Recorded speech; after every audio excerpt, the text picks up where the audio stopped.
আমি আমাদের সরকার দলে যারা আছে তাদেরকে অনুরোধ করব, আপনারা এই সংস্কারের পথেই হাঁটেন। যেই পথে হাঁটছেন এই পথটা আসলে জনগণ পছন্দ করছেন না। জনগণ পুরনো রাজনীতিতে, এই যে দলীয়করণের রাজনীতি, চাঁদাবাজি, ঘুষ, দুর্নীতি, টেন্ডারবাজি, এই রাজনীতিতে আর ফিরে যেতে চাচ্ছে না। আমরা সংস্কারের রাজনীতিতে চাই। আমরা একটা গুড গভর্নেন্স দেখতে চাই। গুড গভর্নেন্স আমরা আপনাদের একার গুড গভর্নেন্স তৈরির লড়াইয়ে আমরা বিরোধী দল যারা আছি তারাও পাশে থাকতে চাই। পাশাপাশি এই যে সুশীল সমাজ যারা আছে তারা অবশ্যই সাপোর্ট দিবেন এবং তারা বলে গেলেন। তো আমি সরকারের কাছে অনুরোধ করব যে আপনারা আমাদেরকে সাথে নিয়ে যেই জায়গাগুলোতে আসলে সংস্কার দরকার, যেই জায়গাগুলোতে একমত হওয়ার দরকার, এই শহীদের আকাঙ্ক্ষা যেগুলো ছিল যেখানে একমত হওয়ার দরকার, আপনারা এই জায়গাগুলোতে একমত হন। আমরা আপনাদের এই সংস্কারের ক্ষেত্রে আমরা আপনাদের পাশে আছি, থাকবো ইনশাল্লাহ। এই গুড গভর্নেন্সের যে যাত্রা, এই যাত্রাই আমাদের এনসিপির একমাত্র যাত্রা হবে। তো আপনাদের সকলের কাছে দোয়া চাই। সময় খুব অল্প, যার কারণে আমি খুবই অল্প সময়ে এবং বলা যায় যে ধন্যবাদ জ্ঞাপনের মাধ্যমেই শেষ করব। রাজনীতিতে আমি নতুন, আমার ধারণা যে আমার পেছনে যেসব ইয়াং জেনারেশন আছেন, নারীরা আছেন, তারা অনেকেই নতুন, তাই না? একদম নতুন। এবং এই যে টেকনিক্যাল বিষয়গুলো আমাদের অনেকের কাছেই এখনও অনেক দুর্বোধ্য মনে হচ্ছে।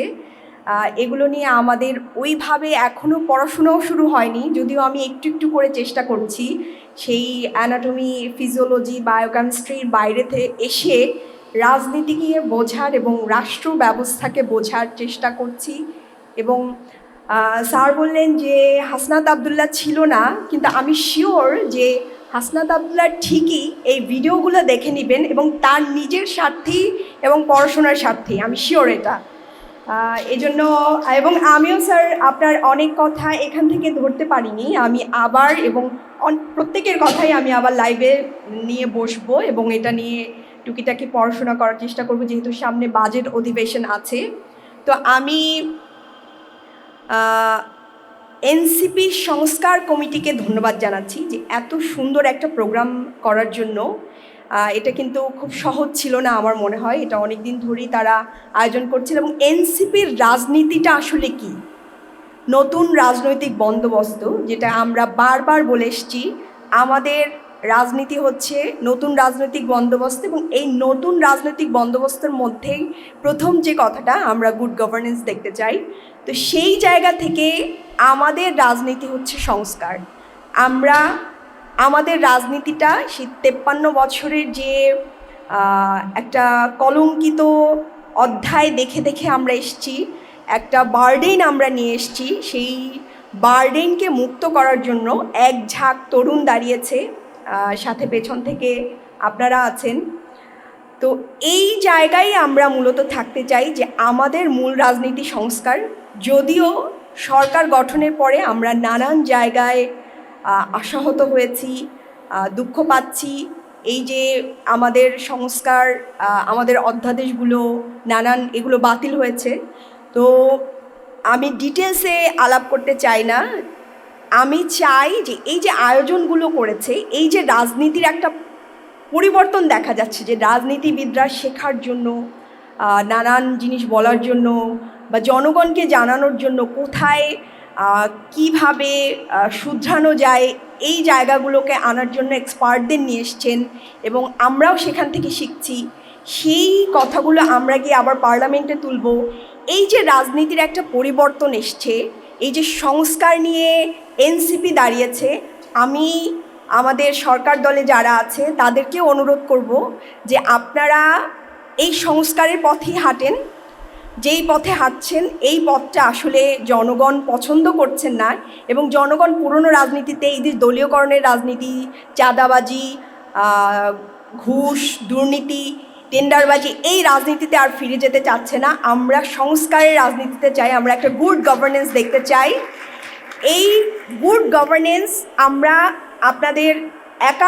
আপনাদের লড়াইয়ে বা এই গুড গভর্নেন্স তৈরির লড়াইয়ে আমরা বিরোধী দল যারা আছি তারাও পাশে থাকতে চাই। পাশাপাশি এই যে সুশীল সমাজ যারা আছে তারা অবশ্যই সাপোর্ট দিবেন এবং তারা বলে গেলেন। তো আমি সরকারের কাছে অনুরোধ করব যে আপনারা আমাদেরকে সাথে নিয়ে যেই জায়গাগুলোতে আসলে সংস্কার দরকার, যেই জায়গাগুলোতে একমত হওয়ার দরকার, এই শহীদের আকাঙ্ক্ষা যেগুলো ছিল যেখানে একমত হওয়ার দরকার, আপনারা এই জায়গাগুলোতে একমত হন। আমরা আপনাদের এই সংস্কারের ক্ষেত্রে আমরা আপনাদের পাশে আছি, থাকবো ইনশাল্লাহ। এই গুড গভর্নেন্সের যে যাত্রা, এই যাত্রাই আমাদের এনসিপির একমাত্র যাত্রা হবে। তো সবাইকে ধন্যবাদ। লাঞ্চের সময় হয়েছে, আমি আবারও আপনাদের কাছে দোয়া চাচ্ছি। প্যানেলিস্ট যারা ছিলেন তাদেরকেও ধন্যবাদ যে আপনারা এই আমাদের রাজনৈতিক যাত্রায় আমাদেরকে বোঝানো শেখানোর দায়িত্ব নিয়েছেন। তো সবাইকে ধন্যবাদ, ধৈর্য ধরে কথা শুনেছেন। আসসালামু আলাইকুম। 91-এর যে আন্দোলন, এরশাদ বিরোধী যে আন্দোলন, সেটার নেতৃত্বে ছিল প্রধানত দুটো দল, বিএনপি এবং আওয়ামী লীগ। এবং এটা ঠিক জনগণের আন্দোলন সেই অর্থে না, এটা রাজনৈতিক দলের নেতৃত্ব আন্দোলন। জনগণ সেখানে স্বতঃস্ফূর্তভাবে ছিলেন। আচ্ছা, এবং তখন আমাদের যে সমস্যা, আমাদের যে উদার গণতান্ত্রিক চেকস অ্যান্ড ব্যালেন্স যে এই দেশে কাজ করছে না, এটা আমরা বুঝেও না বোঝার ভান করেছি এবং মনে করেছি যে সরকার বদল হলেই সব ঠিক হয়ে যাবে। তারপর আমরা দেখলাম, ইতিহাস আমরা সবাই জানি, কিছুই ঠিক হয়। তারপরে এলো 2006-7 একটা কেয়ারটেকার গভর্নমেন্ট, আর্মি ব্যাকড।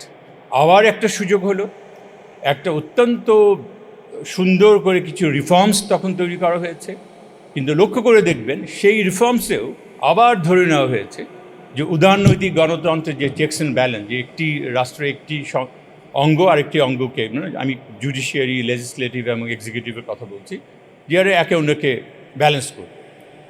আবার দেখলাম করে না। ওকে, এবং আমরা 24-এ এসে পৌঁছালাম। আমরা একটা অলমোস্ট একটা টোটালিটেরিয়ান সিস্টেমে এসে পৌঁছালাম, ঠিক আমাদের এই জুলাই অভ্যুত্থানের আগ মুহূর্তে। এটাকে আমি বলি কোয়াইজি টোটালিটেরিয়ান, একদম সর্বাত্মক টোটালিটেরিয়ানিজম, সর্বাত্মকবাদী রাষ্ট্র, তাই তো? সেটা আচ্ছা। তো পরের ইতিহাস জানেন। এখন জুলাই অভ্যুত্থান হয়ে গেল, তারপরে আমি কেন বলছি যে এই সনদ বাংলাদেশের ইতিহাসে, এবং আমি বলবো আমাদের এই উপমহাদেশের ইতিহাসে একটা অভূতপূর্ব একটা বিষয়। কারণ এইটাই প্রথম চ্যালেঞ্জ করলো যে লিবারেল ডেমোক্রেসি, উদারনৈতিক গণতন্ত্রের যে চেকস অ্যান্ড ব্যালেন্স বাংলাদেশে কাজ করছে। যখন জুলাই অভ্যুত্থানের নেতৃবৃন্দ, বুদ্ধিজীবীরা যারা বললেন যে আমরা আর স্বৈরাচার চাই না, এবং আরেকটা জিনিস যেটা স্পষ্ট হলো সেটা হচ্ছে প্রধানমন্ত্রীর ডিকটেটরশিপ আমরা আর চাই না। হ্যাঁ, তো এইটা ঠেকানোর জন্যে আমি, যারা এই কনস্টিটিউশন কমিশনে ছিলেন, ঐক্যমত্য, তাদের সঙ্গে আমার ঘনিষ্ঠ সম্পর্ক আছে, আমি জানি, তাদের সঙ্গে কথা বলছে, তারা কিন্তু ওইভাবে লিবারাল ডেমোক্রেসির যে যে কাজ করছে না সেভাবে ওই তাত্ত্বিকভাবে চিন্তা করেনি, তারা ইনটিউটিভলি চিন্তা করেছে। এবং জুলাই অভ্যুত্থানকে যারা নেতৃত্ব দিয়েছেন তাদের আশা আকাঙ্ক্ষার থেকে যেটা উঠে এলো যে নতুন কিছু করতে হবে। এই নতুন কিছুটা কি, সেটি হচ্ছে জুলাই সনদ। এখানে খেয়াল করে দেখবেন, এটা আমরা কিন্তু ধরেই নিচ্ছি না যে বাংলাদেশের জুডিশিয়ারি স্বাধীনভাবে কাজ করবে। আমরা কিন্তু ধরেই নিচ্ছি না যে পার্লামেন্ট উড বি সভরেন, সার্বভৌম থাকবে। বাংলাদেশের ইতিহাসে কোনো দিন সংসদ সার্বভৌম ছিল না, এটা ছিল প্রধানমন্ত্রীর রাবার স্ট্যাম্প, এটা আমরা সবাই জানি। আচ্ছা, এখন এগুলোকে অ্যাড্রেস করা হয়েছে। এর জন্য প্রথমে যে কথাগুলো কনস্টিটিউশন কমিশন বলেছে সেখানে কিন্তু অনেক র্যাডিক্যাল ছিল সেটা। হ্যাঁ, যেমন ওই যে একটা ব্যক্তি তিনটা পজিশন নিতে পারবে না, প্রধানমন্ত্রী হওয়া, দলের নেতৃত্ব থাকা এবং সংসদের নেতা হওয়া, তিনটা জায়গায় থাকতে পারবে। সেখানে বিএনপির চাপে, এই ইতিহাস আপনাদের সবার জানা আছে, আমি মায়ের কাছে মামার বাড়ির গল্প বলতে চাই না, যে সেটা হবে না। কিন্তু বিএনপির চাপে প্রচুর কম্প্রোমাইজ করতে হয়েছে জায়গায় জায়গায়। তার সূক্ষ্ম বিষয়, এই তো তুষার জানবে ভালো করে এগুলো, যে কত, যারা ছিল ভেতরে তারা ভালো বলতে পারবেন যে কি পরিমাণ কম্প্রোমাইজ করতে হয়েছে। এটা ওপেন ছিল, টেলিভিশনে দেখানো হয়েছে, আমরা খবর কাগজে পড়েছি যে চাপগুলো কোথা থেকে আসছে একটা পর একটা। শেষ পর্যন্ত যেটা রক্ষা হলো সেটাও কিন্তু একটা বিশাল অ্যাচিভমেন্ট, যেটা এই মুহূর্তে আছে আমাদের কাছে। সেটা যদি আমরা এটাকে যদি ইমপ্লিমেন্ট করতে পারতাম, এবং আমরা এর পাশাপাশি এটাও জানতাম যে বলা হবে যে এটা এলিট ড্রিভেন, এলিটরা করেছে, রাজনৈতিক নেতারা করেছে, জনগণের সঙ্গে কোনো সম্পৃক্ততা নেই, এটা কিন্তু একটা অভিযোগ। এই অভিযোগ কিন্তু বিএনপি করবে না কখনো, কিন্তু সুশীল সমাজের কিছু সম্মানিত ব্যক্তিরা সারাক্ষণ বলে যাচ্ছে যে এটা গণতান্ত্রিক উপায় হয়নি, এটা মেল ডমিনেটেড, এটা এলিট ডমিনেটেড, মানুষের সঙ্গে কোনো সম্পর্ক নেই, এই ধরনের একটা বক্তব্য আছে। বক্তব্যের এটা ভ্রান্ত ধারণা, সম্পূর্ণ সত্য ধারণা না। শিওর কনসেনসাস কমিশন যেটা শেষ মুহূর্তে যেটা হয়েছে সেখানে রাজনৈতিক নেতৃবৃন্দই ছিল, জনগণের ইনপুট ছিল না, কিন্তু এর আগে ছিল। আমি নিজে ব্যক্তিগতভাবে 3 বার গেছি, আমাকে 3 বার ডাকা হয়েছে, আমি ব্যক্তিগতভাবে গেছি, যাদের আগ্রহ তারা গেছেন। আর এর আগে একটা সার্ভে হয়েছে, এগুলো কিন্তু এই সুশীল সমাজের এই ভদ্রলোকরা তারা কিন্তু সেটা ভুলে যান যে একটা সার্ভে কিন্তু হয়েছে, জনগণের ইনপুট নেওয়া হয়েছে, ঠিক আছে, এবং এই চেষ্টা করা হয়েছে, আপ্রাণ চেষ্টা করা হয়েছে নাগরিকদের কথা শুনবার জন্য, সারা বাংলাদেশের লোকের কথা শুনবার জন্য। দীর্ঘ প্রক্রিয়া, আমরা সবাই সেটা জানি। এই জন্য ওই কথাটা, আরেকটা জিনিস লক্ষ্য করবেন যে তারা কিন্তু বলে যে এটা একটা প্রসেসটা শুধু তারা একটা ক্রিটিসিজম করে, যে কে গিয়েছিল, কি বলেছে, কারা পার্টিসিপেট করেছে, এটা কিন্তু আউটকাম নিয়ে কথা বলেন যে আলটিমেটলি কী পেলাম। আলটিমেটলি আমরা যেটা পেলাম সনদ আকারে, সেটা আমি যেটা বলছি বারবার, যেটা একটা ইউনিক কন্ট্রিবিউশন, যেটা first time in the history of Bangladesh যে উদারনৈতিক গণতন্ত্র যে দেশে কাজ করছে না সেটাকে অ্যাড্রেস করা হয়েছে, এবং সেখান থেকে আমরা কীভাবে লিমিটেশন এড়িয়ে বাংলাদেশে একটা গণতান্ত্রিক সমাজ তৈরি করতে পারবো, একটা অ্যাকাউন্টেবল গভর্নেন্স তৈরি করতে পারবো, যেখানে প্রাইম মিনিস্টারের স্বেচ্ছাচারিতা আমরা বন্ধ করতে পারবো, সেটার কিন্তু একটা সুন্দর একটা ব্লুপ্রিন্ট এখানে করা হয়েছে। হ্যাঁ, এখন এইটা একটা ব্যাপার ছিল। আর রেফারেন্ডামের কথা আমাকে বলা হলো, রেফারেন্ডামের ব্যাপারটাও তাই। রেফারেন্ডামটা কী হয়েছে একটু আগে বলে গেলেন, হান্নান মাসুদ বুধ বলে গেলেন যে আমরা কেউ বুঝি না। হ্যাঁ, যে ওই সালাউদ্দিন সাহেব বলেছেন, অনেকে বলেন, একজন বিখ্যাত এনজিওর একজন চিফ এক্সিকিউটিভ অফিসার বলেছেন যে এই সনদ তো আমার ব্যারিস্টার বন্ধুও বুঝেন না, আমার বাসার বুয়াও বুঝেন না। হ্যাঁ, এই ধরনের কথা। আচ্ছা, এইখানে দেখেন কথাটার কত বিভ্রান্তিমূলক, কোনো যুক্তি নেই। ব্রেক্সিট যখন হলো ইউনাইটেড কিংডমে, তখন তো অসম্ভব জটিল, ইউনিয়নের সঙ্গে ইউকে থাকবে কি থাকবে না, অত্যন্ত জটিল অর্থনৈতিক রাজনৈতিক বিষয় ছিল ওটা, ঠিক আছে। এটা কিন্তু সাধারণ মানুষের কাছে রেফারেন্ডাম হিসেবে গেছে। কেউ কি বলবে যে লন্ডনের যে হোয়াইট ওয়ার্কিং ক্লাস, যে শ্রমিক, যে ক্লাস 10 পর্যন্ত পড়া, হাই স্কুল পর্যন্ত পড়া, সে বুঝেছে সব কিছু? সবটা বুঝেনি, তার মতো করে সে বুঝেছে। একটা জিনিস তাকে বোঝানো হয়েছে, ওখানে যারা ব্রেক্সিটের পক্ষে ছিলেন, যে কনজারভেটিভ পার্টিসগুলো, তারা বলেছে যে ব্রেক্সিট না হলে সারা ইউরোপের লোক তোমার চাকরি নিয়ে নিচ্ছে, তোমার কোনো চাকরি থাকবে না, অতটুকু তারা বুঝেছে। এবং তোমার যে এই যে দুঃখ দুর্দশা এগুলো, সেটা ভুল হোক সঠিক হোক সেটা ভিন্ন কথা, কিন্তু তারা তাদের মতো করে সেটা বুঝেছে। হ্যাঁ, আমি সেদিন গুগল করলাম, 91-তে যে আমাদের প্রেসিডেন্সিয়াল সিস্টেম থেকে আমরা প্রধানমন্ত্রী সিস্টেমে এলাম, এটার যে প্রশ্ন আপনারা গুগল করে দেখতে পারবেন, আমি বাংলাটা দেখতে পারিনি, ইংরেজি দেখেছি, ওখানে কনস্টিটিউশনে একটা লাইন তুলে দেওয়া হয়েছে। ওইটা বোঝার জন্য আমাকে কনস্টিটিউশনে ডিগ্রি নিতে হবে। ওইটা গণভোট হিসেবে চালিয়ে দেওয়া হয়েছে, এবং 35% লোক, এবার তো প্রায় 68% লোক এসছে, 35% লোক দিয়েছিলেন। আমাদের এই বুদ্ধিজীবীরা যারা এই রেফারেন্ডামের বিরুদ্ধে কথা বলেন, তারা তো 91 নিয়ে কোনো কথা তোলেন না। 91 কেন মেনে নিলাম তাহলে? অ্যাবস্ট্রাক্ট, এক্সট্রিমলি অ্যাবস্ট্রাক্ট একটা কোয়েশ্চেন্স, যেটা বুঝতে অ্যাজ আই সেড কনস্টিটিউশনাল লতে ডিগ্রি লাগবে। আচ্ছা, এটা একটা ব্যাপার। আমার কথা হলো যে মানুষকে সম্মান করতে হবে। মানুষ বুঝে শতকরা 68% আই থিঙ্ক হ্যাঁ ভোট দিয়েছে, বুঝেই দিয়েছে, কিছু একটা তারা বুঝেছে।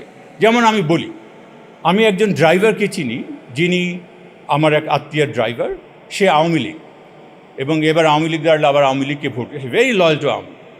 সে আমাকে বলে, স্যার এই যে গণভোট, এইটা হইলে নাকি ইউনূস সাহেব আরও 6 বছর ক্ষমতায় থাকবো হ্যাঁ দিলে। বুঝছি, আওয়ামী লীগ তাকে বুঝিয়েছে এটা, এবং সে বুঝেছে, সে বুঝে না ভোট দিয়েছে। ওকে, এখন এনসিপি, জামাত, ইয়েস, বিএনপি তো না, বিএনপি তো অফিসিয়ালি বলে দিয়েছে যে আমরা হ্যাঁ ভোটের পক্ষে। তারা কিছু একটা বুঝিয়েছে এবং মানুষ বুঝেছে। যেমন একজন আমাকে বললেন, সে বুঝেছে যদি হ্যাঁ ভোট দেই তাহলে আমাদের দেশে আর সমস্যা হবে না, আমাদের দেশে আবার ওই প্রধানমন্ত্রী যা ইচ্ছা তাই করতে পারবে না। এটা আমি বুঝেছি। এখন সবটা তো আমার বোঝার দরকার নেই, আমার তো বুঝতে হবে যে মূল বক্তব্যটা কি। ব্রেক্সিটের মূল বক্তব্য ওই দেশের মানুষ বুঝেছে।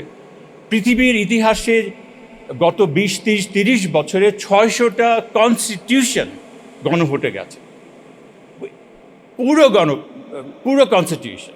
চিলেতে গেছে এই 4 বছর আগে, 5 বছর আগে, দুইবার সেই গণভোটে কনস্টিটিউশন না ভোট পেয়ে শেষ হয়ে গেছে। এখন চিলের যে শ্রমিক, চিলের যে মানে একটা হাই স্কুল পাস করা একটা ব্যক্তি, উনি এই পুরো কনস্টিটিউশন বুঝেছেন? ওই দেশে মানুষ তাকে বলে না, যেটা একটা অবাস্তবতা। কারণ তারা জানে যে মানুষ তার রাজনৈতিক দলের মাধ্যমে, তার সিভিল সোসাইটির মাধ্যমে কিছু একটা বুঝেছে। হ্যাঁ, যে মানুষকে তো সম্মান করতে হবে, মানুষের বুদ্ধি উইজডমকে সম্মান করতে হবে। যারা বলেন যে রেফারেন্ডাম মানুষ বোঝে নাই, they are taking a very elitist position. অসম্ভব একটা আমি ছাড়া কেউ কিছু বোঝে না, এমন একটা ভাব। আচ্ছা, সেটা একটা হলো। আমি সাম আপ করতে বলা হয়েছে, অনেক কথা বলার ছিল। আমি রাজনীতির জন্য আর একটা কথাই বলতে চেয়েছিলাম, সুযোগ পেলে আবার বলবো, কিন্তু আমি শুধু কয়েকটা ব্যাপারে বলে আমি শেষ করতে চাই এখন। সেটা হচ্ছে যে একটা কথা বলা হয় যে এই সমস্ত আইন কানুন করে, এই সনদ করে, এগুলো করে কোনো লাভ নেই। আলটিমেটলি মানুষকে ভালো হতে হবে। একটা ভালো কনস্টিটিউশন আছে, সেই কনস্টিটিউশনের সমস্যা থাকবে, কিন্তু মানুষটা যদি ভালো হয়, মানুষ মানে রাজনীতিবিদ, উনি যদি ভালো হন তারা কনস্টিটিউশন মেনে চলবেন। একজন বিখ্যাত বাংলাদেশের একজন কনস্টিটিউশন বিশেষজ্ঞ এই কথা বলেছেন। আলটিমেটলি এটা হচ্ছে একটা ব্যক্তির ব্যাপার। ব্যক্তি ভালো হলে যে কোনো কনস্টিটিউশন দিয়ে চলে। এটা অসম্ভব একটা বিভ্রান্তিকর একটা বক্তব্য। হ্যাঁ, এই জন্য ম্যাডিসন, যিনি ওই মার্কিন কনস্টিটিউশনের, সংবিধানের একজন অন্যতম জনক, উনি বলেছিলেন মানুষ যদি ফেরেশতা হয় তাহলে আমার কনস্টিটিউশন দরকারই নেই, আমার চেকস অ্যান্ড ব্যালেন্সেরই দরকার নেই, আমার পুলিশেরও দরকার নেই, কিছুতে দরকার নেই, আমার রাষ্ট্রেরই দরকার নেই।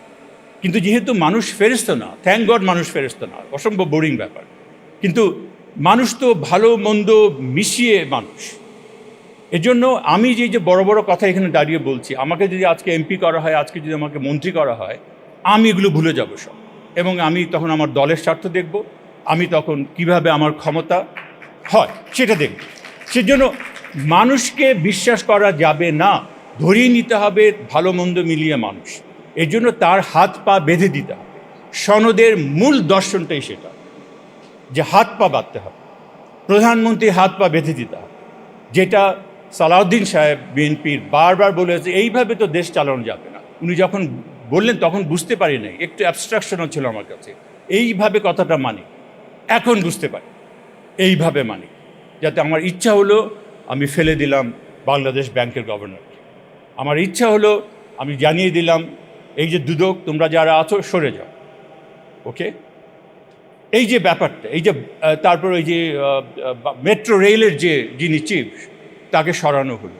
এই যে অবিশ্বাস্য দ্রুত গতিতে, যেটা শেখ হাসিনাও বোধহয় ভিমড়ি খাচ্ছেন দেখে, যে আমি তো এত দ্রুত গতিতে অধঃপতনে যাইনি।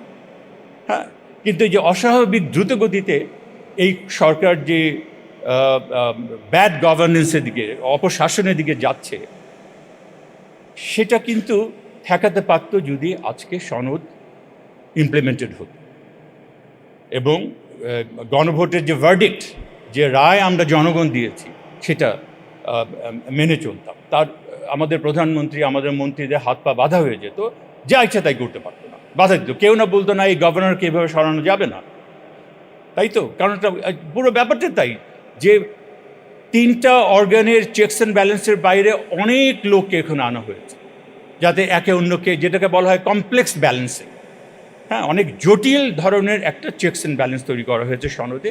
এবং একটা অস্বাভাবিক একটা ডকুমেন্ট, অস্বাভাবিক গুরুত্বপূর্ণ এবং আমাদের জাতির জন্য অত্যন্ত গুরুত্বপূর্ণ একটা ডকুমেন্ট, যেটা আমাদেরকে গণতন্ত্রের দিকে ফার্স্ট বেবি স্টেপসগুলো একটু একটু করে এগিয়ে যেতে সাহায্য করতো, সময় নিত, সাহায্য করত।